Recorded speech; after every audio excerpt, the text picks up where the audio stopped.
Você já parou para pensar como é que fica a situação, por exemplo, da família, quando o corpo de uma pessoa não é encontrado? Aí que entra morte presumida, porque a gente tem alguns tipos, eu vou te falar isso, a gente tem alguns tipos de morte, a morte real e a morte presumida. E quem vai explicar para a gente melhor agora é o advogado Dr. Marco Aurélio Alves de Oliveira, que está aqui comigo hoje. Marco Aurélio, muito obrigada por ter vindo mais uma vez. Eu que agradeço a oportunidade, muito obrigado. E é difícil de entender, mas o direito traz aí essa situação de quando o corpo de uma pessoa não é encontrado.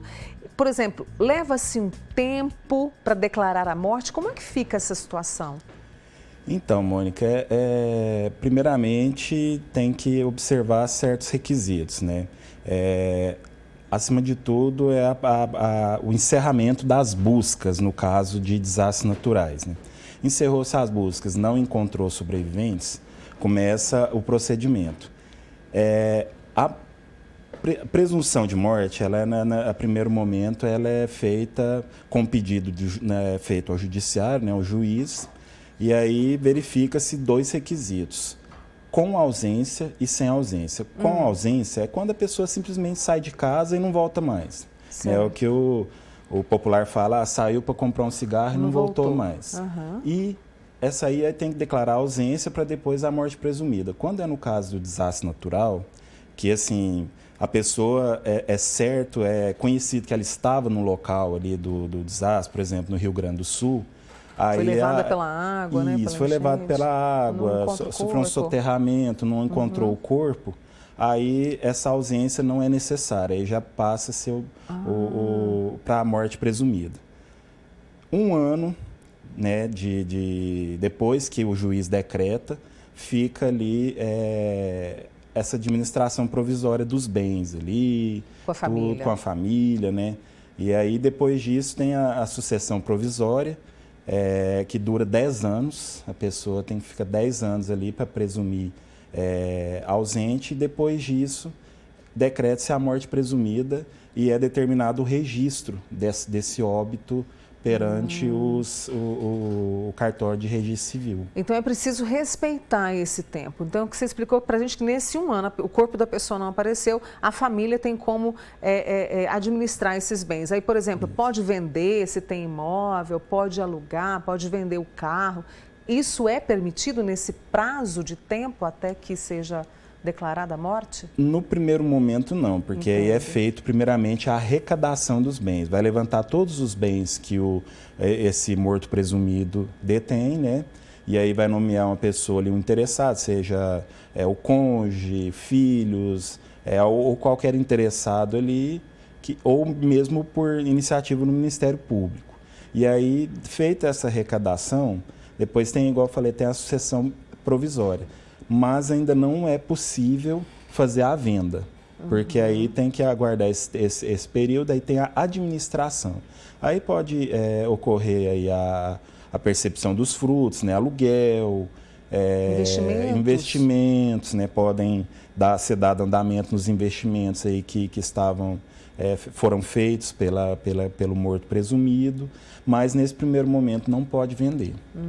Só mediante autorização judicial, por exemplo. É necessário para pagar uma despesa, aí pede-se autorização judicial, que é uma ação de alvará, e o juiz autoriza e faz a venda desde que direcionado para aquela despesa específica, né? Não é simplesmente para converter em renda para os herdeiros. E aí, no caso, você está explicando em relação às pessoas, né, que, por exemplo, são vítimas, como ele disse, de um desastre, uma queda de um avião, enchentes ou algum outro tipo de situação em que a pessoa estava em perigo de vida, né, e que se presume que ela morreu. E aí, no caso dessa pessoa que sai, a gente tem alguns casos, a gente sabe de casos, né, que a pessoa simplesmente sumiu, desapareceu, não levou praticamente nada. É ao mesmo tempo em relação a essa morte presumida por algum acidente, doutor Marco Aurélio?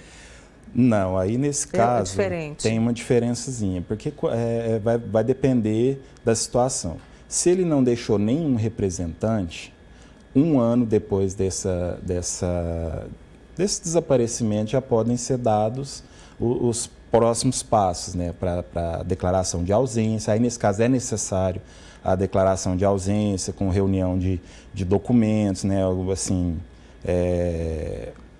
alguma coisa que ele não tenha comunicado à família, provas, né? Hoje em dia com as redes sociais, com o WhatsApp, né? Mostrar que não tem mais contato, que a pessoa desapareceu, não informou onde que está. Se a pessoa deixou um procurador para gerir os bens, aí já passa para 3 anos, que aí já aquela questão de desaparecimento pura e simplesmente já deixa um pouquinho de existir.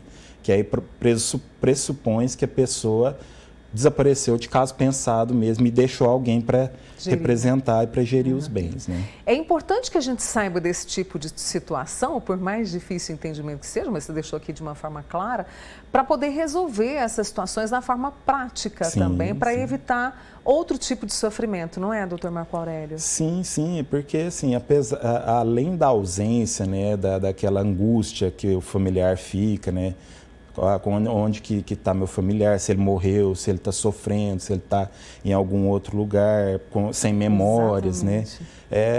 Passa também a gestão dos bens, né? Porque, por exemplo, casas ficam ali impossibilitadas de serem locadas, bens móveis, né, que ficam às vezes deteriorando ali sem a pessoa saber o que pode fazer ou não. Então isso aí tudo vem para trazer assim uma segurança para esses familiares, né, o que eles podem fazer. E ao final disso tudo, se realmente for declarada a morte presumida, eles poderem fazer a sucessão, né? Seguir a vida e cada herdeiro ficar com uma parte desses bens, né? Por isso que a gente quis trazer esse assunto aqui, porque é importante ter esse tipo de informação, porque a vida é imprevisto, né? Sim. Então a gente tem que estar atento a esse tipo de informação para poder tomar as providências. Por isso eu agradeço ao Dr. Marco Aurélio Oliveira, que esteve aqui com a gente hoje e explicou mais sobre morte presumida. Muito obrigada, viu, Dr. Marco Aurélio? Boa semana. Eu agradeço a oportunidade, uma boa semana a todos. Muito obrigada.